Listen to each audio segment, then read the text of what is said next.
Ukraine accepted on March 11th that idea of a U.S. brokered ceasefire without preconditions. You're saying the preconditions are a negotiation to end something else? No, it is not a precondition. It is the lessons learned after at least 3 times the deals similar to the one which we are discussing now. Yeah. But Russia has not accepted that call for a Ukrainian ceasefire. regime with a strong support from European capitals and Biden administration. If you want a ceasefire just to continue supply arms to Ukraine, Right. so what is your purpose? You know what Kaja Kallas and what's his name, Mark Rutte said about the NATO ceasefire. Secretary General and the European Union. They bluntly stated that they can support only the deal which at the end of the day will make Ukraine stronger, would make Ukraine a victor. So if this is the purpose of the ceasefire, I don't think this is what President Trump wants. This is what Europeans, together with Zelensky, want to make out of President Trump's initiative. Do you trust President Putin? Say it again. Do you trust President Putin? I'll let you know in about 2 weeks. This is my video update on this Monday afternoon, April the 28th, coming to you from Paphos, Cyprus. Let's talk about some news, and let's start things off with the news that we have elections in Canada today. Elections in Canada, the latest polls show Mark Carney of the Liberal Party ahead of the Conservatives. Alexander the Great. Alexander the Great Hotel.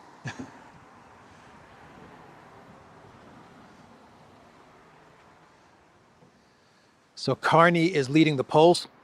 He had a much bigger lead a couple of weeks ago. The Liberal Party had a much bigger lead a couple of weeks ago. The lead has shrunk quite a bit, but if you believe the polls, they are showing that the Liberal Party will win these elections in Canada. This is the party of Trudeau. Trudeau, you idiot. That's right, Trudeau's party. Christoforou's party, but Mark Carney would be the man who would become Prime Minister, remain as Prime Minister. So, elections in Canada, let's see the results as the day goes along, and elections in Australia as well. I believe on May the 3rd, we have elections in Australia. And right after the elections in Australia, we have the do-over elections in Romania.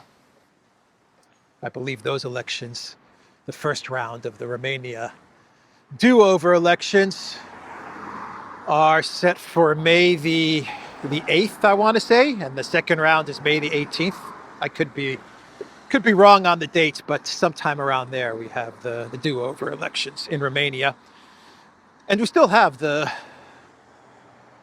outstanding issue, the court cases for Georgescu, and he just might get back in the race. Maybe. It's going to be hard, but he just might make it back in the race. The latest polls show Simone, who is aligned with Georgescu as leading in Romania. Anyway, lots of elections taking place, lots of escalation taking place between India and Pakistan. Modi is signaling some sort of response to the terrorist attack in Kashmir. The Pakistani defense minister said that all of Pakistan's nuclear weapons are aimed at India. Very dangerous situation between the two nuclear powers. India was testing their missiles the other day, and in Pakistan there are reports saying that they're moving their fighter jets out of the range of the missiles from India. So things are very, very dangerous and very tense between these two nuclear powers. So that's India and Pakistan. And should we talk about Lavrov? Lavrov spoke with U.S. Secretary of State Rubio, and they had a telephone conversation. Not much of a statement from the Russian Foreign Ministry as to what was discussed. They mentioned Project Ukraine as being on the agenda, and basically the statement said that things are moving along. There continue to be discussions on Project Ukraine and dialogue on Project Ukraine, but that was pretty much it as far as the statement from the Russian Foreign Ministry. We'll see if we get a longer statement from the Russian Foreign Ministry later today, or if the U.S. State Department issues a transcript, a readout of the telephone conversation between Rubio and Lavrov. So the Face the Nation interview with Lavrov, that actually aired yesterday on Sunday. I talked about this interview on Thursday. So it was filmed, it was recorded ahead of time, and Face the Nation released some parts of the interview with Lavrov. But the full 45 minute interview that aired on Sunday on Face the Nation, very important that the Russian Foreign Ministry was on U.S. mainstream media. That says a lot, that the mainstream media decided to get the Russian perspective on things, something they have not done in 3+ years. There has been a type of media embargo on top Russian officials. During the Biden presidency, you could say that Tucker Carlson broke that embargo when he went to Moscow to interview Putin, but now you have Lavrov on Face the Nation, which I believe is CBS. So significant interview, definitely signals something, having the Russian foreign minister on CBS, Face the Nation, with, what's her name? Brennan, I believe Margaret Brennan is the host. And Lavrov did not disappoint. That was a masterclass in diplomacy from the Russian foreign minister. And Brennan, she wanted to find out what concessions. She asked a bunch of questions. Of course, very, very aggressive towards Russia, antagonistic towards Russia and towards the Russian foreign minister. And the main thing that she wanted to find out from Lavrov was what concessions is Russia making in all of these negotiations. And Lavrov, the man completely ran rings around Brennan. But eventually he said, look, you keep on wanting a short and brief answer with concessions. He said, I'm happy to give you a detailed explanation as to what's going on with the concessions, how we see things with the conflict in Ukraine, but you don't want that. You want a short, concise response. So Lavrov said, I'll give it to you. And when he talked about concessions, he said, concessions, here are two concessions. The ceasefire on energy infrastructure, which Russia complied with 100% and Ukraine consistently broke, and the Black Sea ceasefire, which Russia was more than willing to comply with, but Ukraine and specifically the EU would not allow that to happen. So he said those are two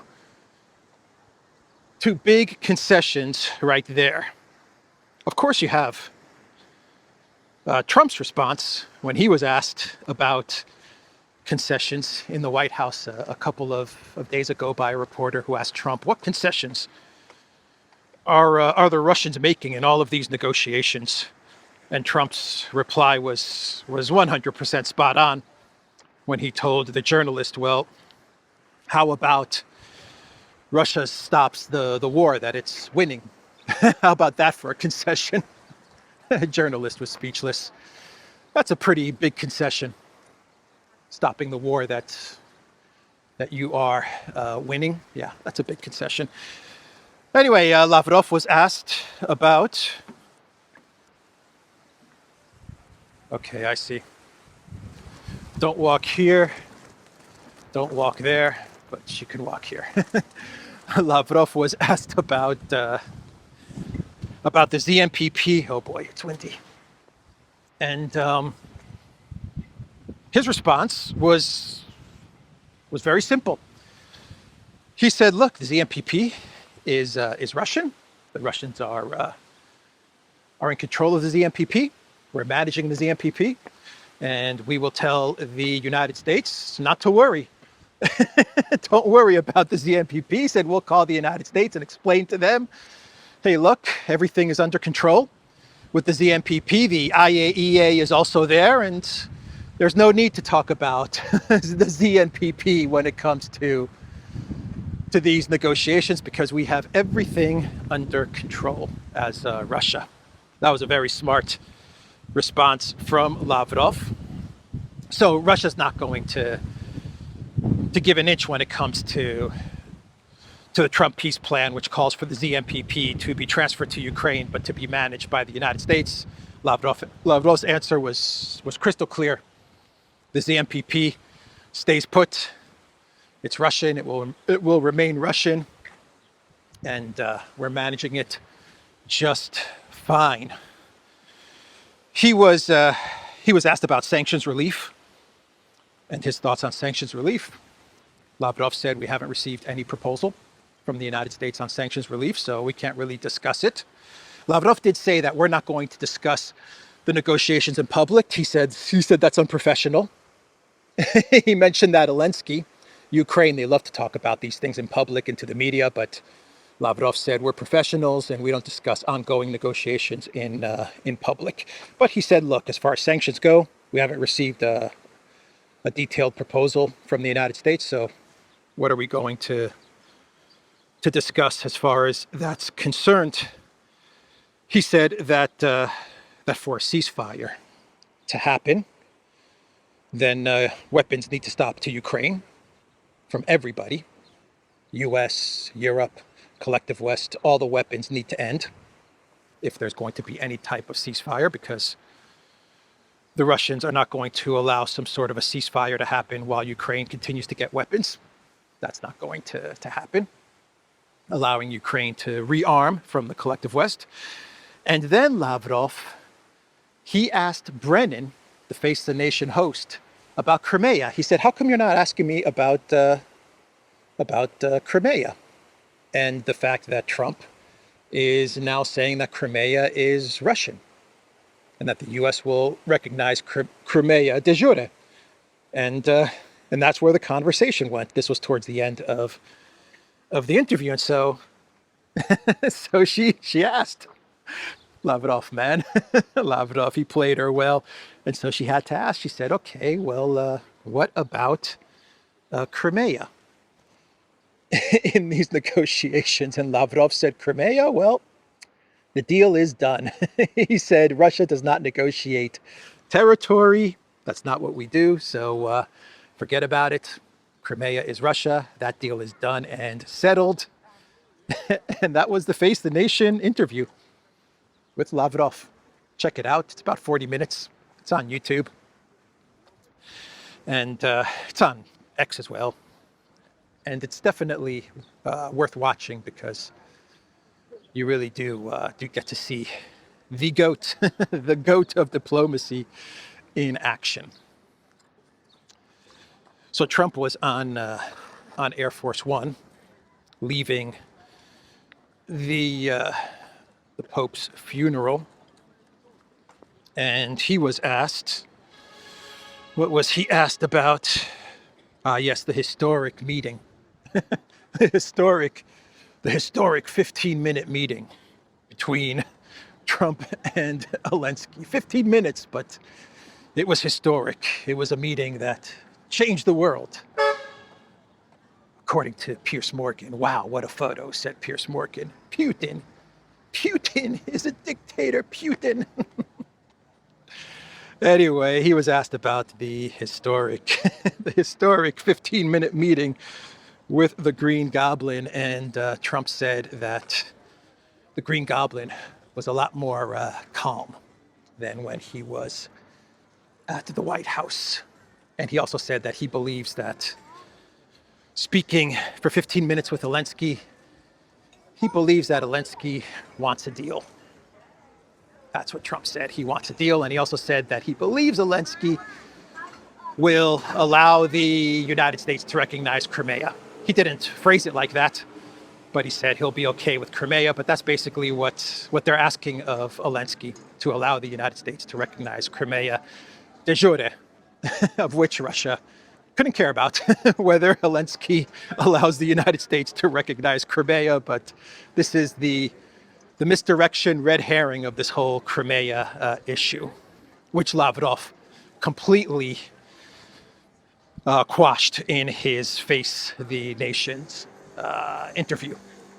So that was what Trump said about the Green Goblin. Oh, he also said that, get this, he said that Zelensky asked him for, and this is going to be a big shocker, everybody. Are you guys ready? It's a big shocker. He said, as they were discussing in Italy,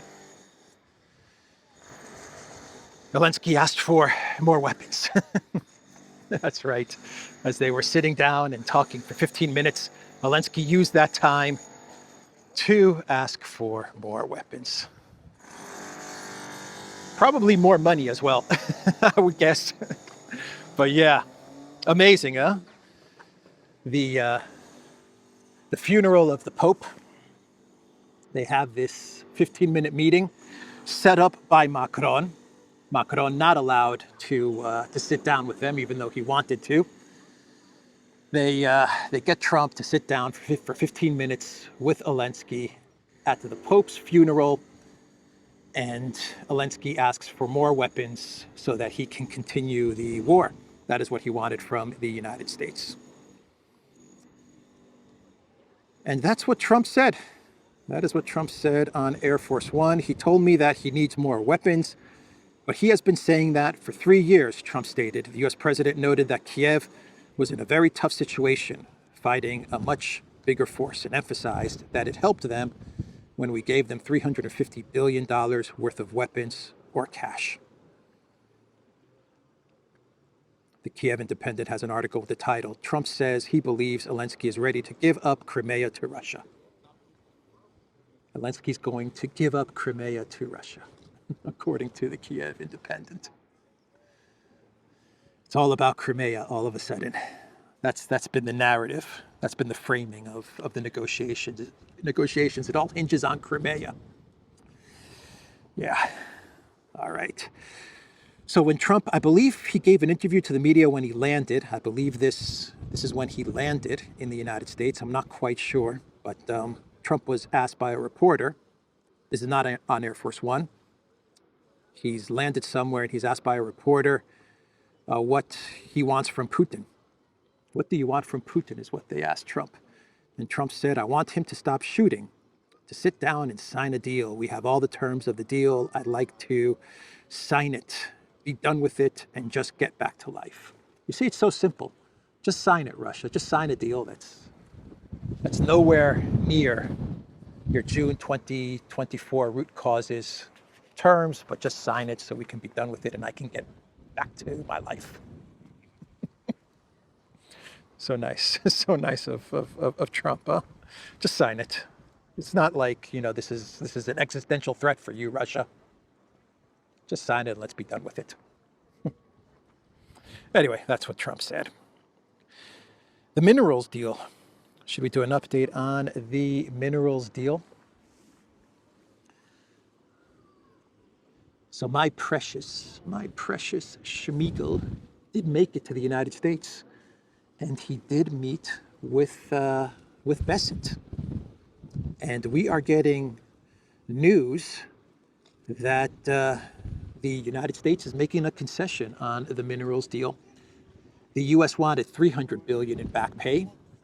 Then it got lowered to $100 billion.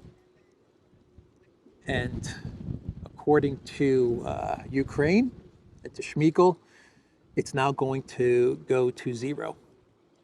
According to Schmeigel, there will be no back pay to the United States in this new minerals deal. I want to show you the statue, but everyone gravitates to that statue. But I'll get there after these guys leave. So yeah, there's going to be no back pay, zero. Ahead of technical talks with the U.S. Deputy Economy Minister and Trade Representative Taras Kachka said the deal would not entail converting previously provided U.S. aid into debt. Mike Waltz also went on Fox News and he said the minerals deal is going to get done.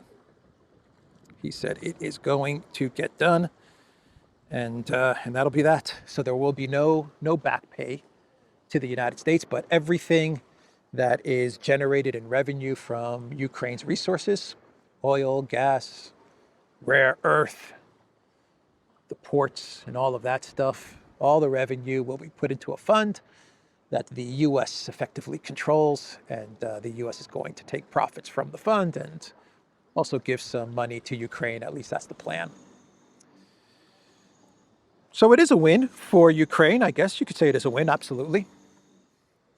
The U.S. wanted $300 billion, and they got it down to zero. And Pistorius, the German defense minister, under Scholz, and he'll probably be the German defense minister under BlackRock Merz. He has problems with the current plans, or at least the Trump plan. He has problem with the Trump peace plan. The peace plan from Trump, Podolyak. Yeah, and Pistorius is basically saying, do not agree. The Little Fisherman, 2016.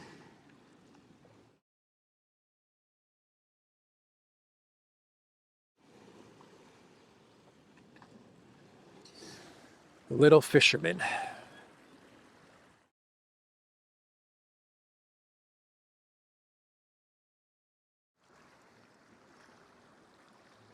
It's nice. Very nice.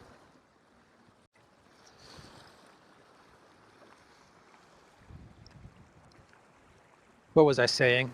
Pistorius. That's right. He says that Trump's proposals for territorial concessions from Ukraine to Russia are going too far and has assured Ukraine of more weapons from Germany. The Boris Johnson model. Don't agree to any peace plan. Don't agree to Trump's peace plan because the concessions are going too far, and we promise you, if you keep fighting, we'll give you weapons and money. We promise, Zelensky. Coming from the German defense minister, Pistorius. Exactly what Boris Johnson did in March of 2022. Do not sign the agreement from Russia. I am here in Kiev, Boris Johnson, with the authority to tell you, to promise you that we will fund your war against Russia. Do not sign the agreement, which was a very good agreement from Russia to Ukraine. I bet you Ukraine would love to get that agreement back on the table. Anyway, let's change the subject and now talk about the port explosion in Iran. The Bandar Abbas port. Huge, massive explosion in Iran. I believe the port is in southern Iran. CBS News is saying massive explosion at Iranian port kills 40, injures about 1,000 more. kills 40 and injured 1,000. The Iran Customs Authority, they said the explosion most likely originated from a depot of dangerous goods and chemicals located in the port area. Now, there are a lot of reports which claim that there were chemicals in this port that were used for weapons, for rocket fuel and stuff like that, and that's what was hit, or some sort of sabotage. We don't know. We don't know. We haven't had an official government statement, though we did have this statement from the port authority in Iran. There has not been an official government statement. They said that they're investigating what happened. This could have been an accident. That is very possible. Let's not discount that the fact that this could have been some sort of mishandling of whatever was at the port or stored in the port that caught fire and led to a huge explosion. That is possible. But this also could have been some sort of a sabotage as well. And the Iranian government, if this was a sabotage, and I say if because I don't know, obviously I don't know, but if this was a sabotage, do not expect Iran to say anything, because this explosion happened at the same time that you have the third meeting of talks between the U.S. and Iran. We're now at the third meeting. Things are going well. And you have this explosion at the port, and it was massive. Some people are saying it was actually 3 explosions. That's what I've read from some journalists. It wasn't 1 explosion, it was 3 explosions. So this could have been an accident. It could have been sabotage. If it was sabotage, Iran is not going to admit as much. There's negotiations that are taking place. And of course, Iran would never say that some sort of forces managed to infiltrate Iran and blow up whatever was stored at this port. I've read other analysts who say that there's no way there were weapons or any types of chemicals for weapons at this port. Iran would never have them at this port. They would have them at a different location, separate from this port. From what I understand, this is a commercial port oil.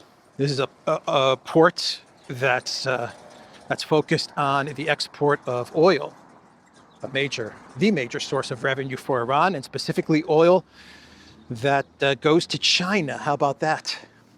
So I did a video with Alexander on this subject, which will go up on the Duran either today or tomorrow. We recorded the video, though, this afternoon.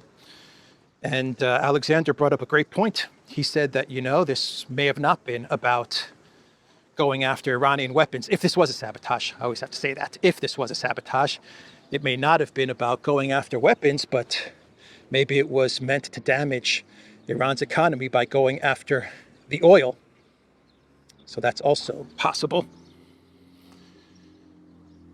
Interesting story. Tragedy. A huge tragedy in Iran. So, before we get to our clown world, let's see Mr. Parakeet guy. Mr. Parakeet man.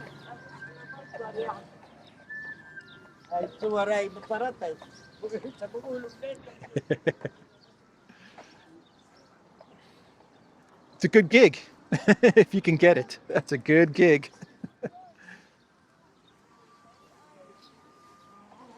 Wow. That is a big, big lizard. Wow. Now that's a lizard. Now that's a lizard. Not the little lizards that I'm filming.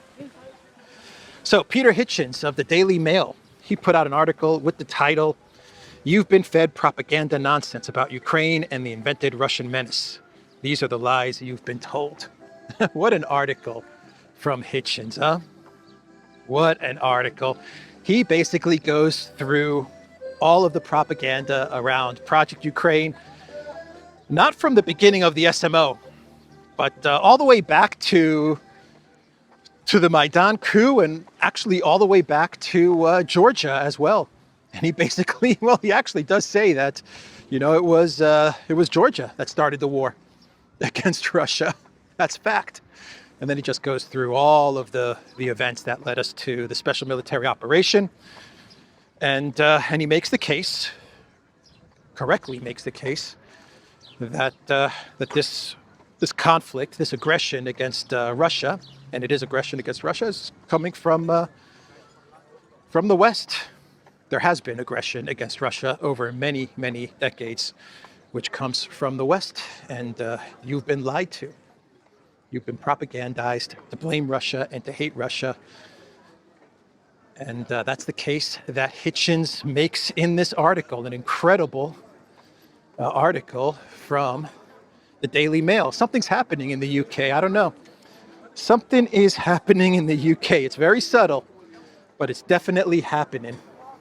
I talked about this the other day in my video when I was talking about the wargaming that took place, and it showed that the Russian military would demolish the British military. And you have articles like that coming out on the Mirror, and then you have this article from Hitchens.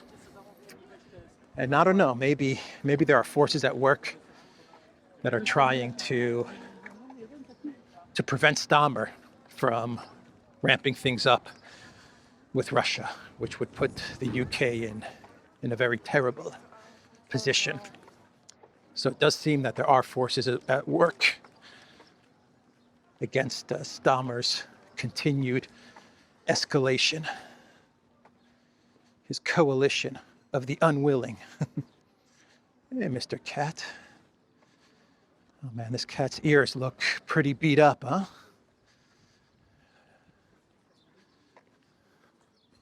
Well, he's caught something. He has some food. I think he has some calamari. Some squid. Yeah. Yeah. He's got some food. Happy cat. Good place for a cat to be, right by all the fish taverns. Smart cat. So let's do a clown world. We'll wrap this video up. We made it all the way to the castle, to the Bafos castle, which is good, a good walk on this Monday afternoon. And today's clown world is coming from Brussels, where there are officials in the European Union in Brussels who are saying that Ursula von der Cowgirl is toxic. It's toxic. She is toxic. Toxic van der Leyen is what they're saying. And they want her to resign. They want Ursula to resign. Rumors? Are these rumors? Perhaps. But I believe there are forces at work which are calling on Ursula to quit. Basically, the article, and this is coming from, I believe from Switzerland is where this is originating from. And basically, they are saying that that Ursula is so obsessed with Project Ukraine that she's messing everything up. The economies in Europe, in the EU member states, they're all messed up. Stuff with China, trade with China, messed up. Of course, with the United States, absolutely messed up. And with Russia, things are messed up.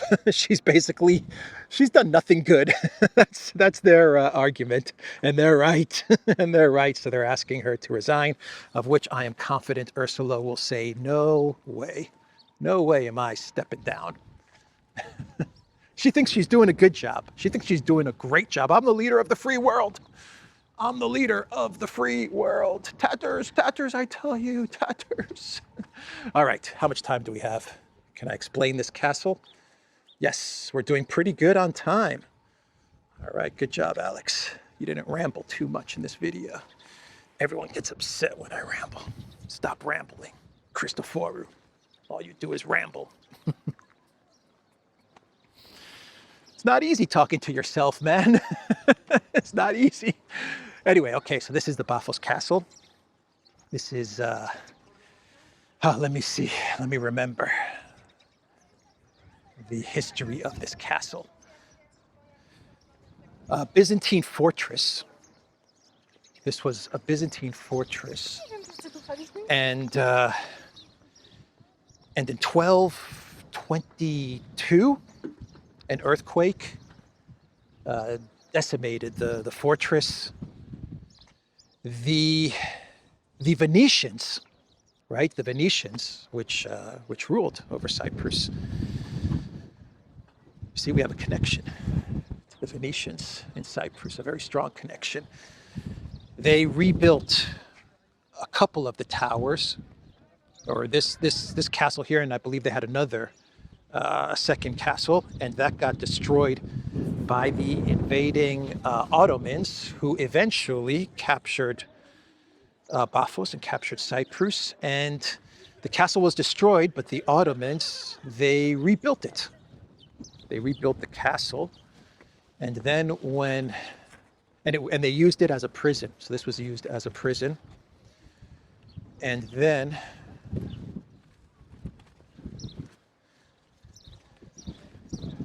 when Cyprus moved to the hands of the British Empire,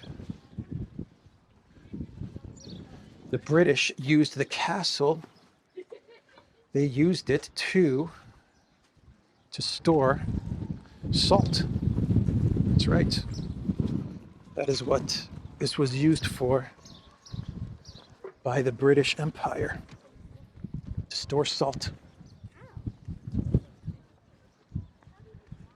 And now it's one of the most popular tourist attractions in Cyprus, in Bafos. And that's the video, everybody. theduran.locals.com. Let's go up this way. We are on Rumble, Odyssey, BitChute, Telegram, Rockfin, and X. Go to the Duran shop. Pick up some merch, like what I'm wearing in this video update. 15% off all merch. Use the code SPRING15. I will see everybody tomorrow. And maybe tomorrow, if I have time, maybe I'll go for a walk all the way down that way, because there's some really nice views all the way down there. We'll see. We'll see where I end up tomorrow.